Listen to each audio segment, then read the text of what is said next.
नमस्कार मित्रों। माता लक्ष्मी और विष्णु भगवान की जो कथा मैं आपको आज सुनाने जा रही हूँ, इसे सुनने मात्र से धन धान्य की प्राप्ति होती है और सोए हुए भाग्य भी जाग जाते हैं। आइए कथा प्रारंभ करते हैं।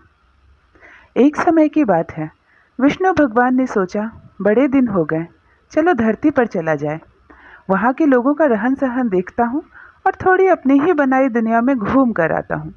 जैसे ही विष्णु भगवान धरती को जाने के लिए प्रस्थान होने लगे कि माता लक्ष्मी ने उन्हें देख लिया। वाह प्रभु, मुझे बताए बिना और मुझे यहीं छोड़कर भला कहाँ जाने की तैयारी हो रही है। विष्णु भगवान मुस्कुराते हैं और माता लक्ष्मी से कहते हैं कि लक्ष्मी, मैं धरती पर जा रहा हूँ, थोड़ा भ्रमण करके आऊँगा, मेरा बड़ा मन हो रहा है। लक्ष्मी माता धरती का नाम सुनकर ही खुश हो जाती है और कहती है, पृथ्वी पर तो मुझे भी जाने का मन है। मनुष्यों के बीच घूमना, उनके रहन सहन को देखना मुझे बहुत पसंद है। क्या प्रभु, मैं भी आपके साथ चलूं? विष्णु भगवान ने कहा, इसमें कोई पूछने की बात है, चलो, तुम भी चलो मेरे साथ।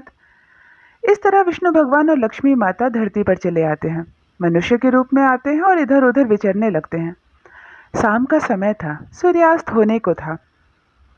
मौसम बहुत खूबसूरत था, हर जगह साफ सफाई और लहलहाते खेत नजर आ रहे थे। कब माता लक्ष्मी का हाथ विष्णु भगवान के हाथ से छूट जाता है और दोनों दो दिशा में चलने लगते हैं। इतना अच्छा वातावरण, इतनी अच्छी हवा, इतनी शांति और पंछियों की चहचहाहट में माता लक्ष्मी का ध्यान भटक जाता है और वो एक गरीब किसान के खेत में पहुंच जाती है। वहाँ अनाज उपजा हुआ था, लहलहा रहे थे धान, बस कटाई बाकी थी।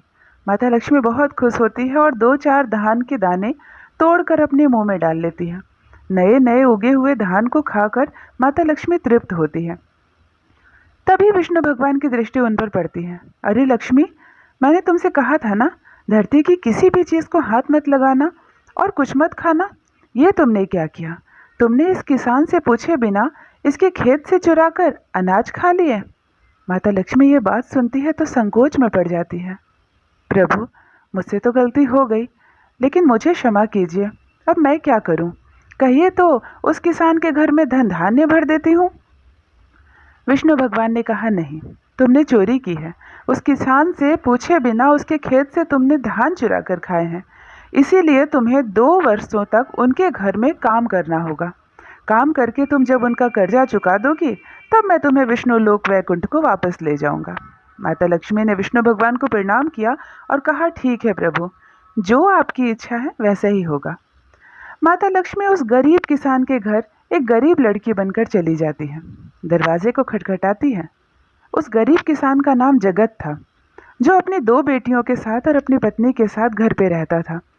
बहुत ही मुश्किल से गरीब किसान का गुजारा होता था। एक छोटा सा खेत था, उससे जो भी अनाज उपजता उसे खाने पीने में ही खर्च हो जाता था, बचता कुछ नहीं था। माता लक्ष्मी को कन्या के रूप में जब जगत देखता है तो कहता है, बोलो बेटी, मैं तुम्हारे लिए क्या कर सकता हूँ?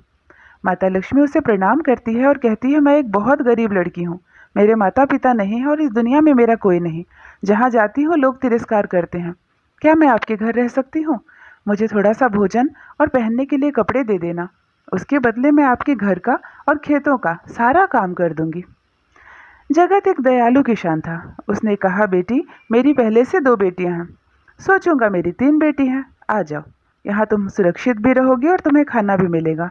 और हाँ, उसके बदले तुम्हें इतना ज़्यादा काम करने की ज़रूरत नहीं, जितना मेरी बेटियां करती हैं उसी का हाथ बटा देना। जगत के घर में माता लक्ष्मी कन्या रूप में रहने लगी। अपना नाम पूछने पर उसने सीता बताया। इस तरह समय बीतता चला गया। जैसे जैसे समय बीतने लगा, जगत के घर में आमदनी का जरिया बढ़ने लगा। उसके खेत में अनाज की संख्या दुगनी होते चली गई और जगत की बड़ी बेटी के लिए एक बड़े महाजन के बेटे का रिश्ता आया। जगत सोच में पड़ गया। महाजन ने अपने बेटे से शादी करवा दी जगत की बेटी का और 1 रुपया दहेज में भी नहीं मांगा। प्रथम वर्ष बीत गया। जगत का झोपड़ा देखते देखते घर में बदलाव हो गया। जगत के घर में इतने पैसे आने लगे कि जगत समझ चुका था कि ये जो कन्या सीता रूप में मेरे घर में आई है, ये साक्षात लक्ष्मी माँ के रूप है। मैं इसे कभी नहीं जाने दूंगा, अपने घर में ही रखूंगा और इसका विवाह मैं ही करवाऊंगा। समय बीता और दूसरा वर्ष आया। जगत की दूसरी बेटी के लिए भी एक अमीर खानदान का रिश्ता आया और उसकी दूसरी बेटी की शादी भी बिना किसी दहेज के हो गई। जगत जहाँ दिन रात सोचता था कि 2 बेटियों की शादी कैसे करूँगा, घर कैसे बनाऊँगा और पैसे क्या बचाऊँगा, जगत की सारी समस्याओं का समाधान हो चुका था। सीता आराम से जगत के घर में उसकी बेटी बनकर रह रही थी। चूँकि माता लक्ष्मी के वापस जाने का समय आ चुका था, तो उसी रात माता लक्ष्मी ने किसान जगत को रात में स्वप्न में अपना रूप दिखाया। जगत ने देखा कि ये वही कन्या है जो सीता के रूप में मेरे घर में रहती है, लेकिन उसमें सर पे सोने का मुकुट पहना है।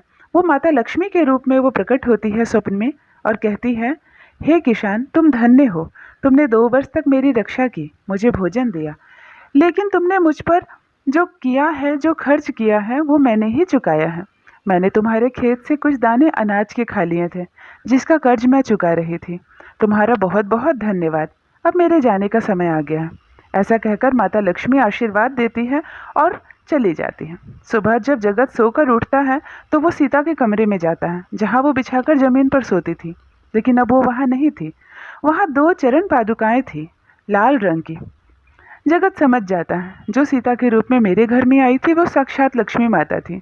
उस दिन से जगत ने अपने घर के उस कमरे को माता लक्ष्मी और विष्णु भगवान का एक मंदिर बना दिया, और जब तक जगत इस जगत में रहा तब तक माता लक्ष्मी और विष्णु की भक्ति का गुणगान करता रहा और माता लक्ष्मी के भक्ति में डूबा रहा।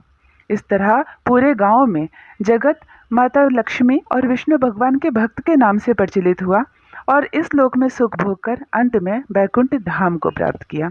प्रेम से कहिए, जय माँ लक्ष्मी, जय श्री हरि विष्णु, नारायण नारायण। धन्यवाद।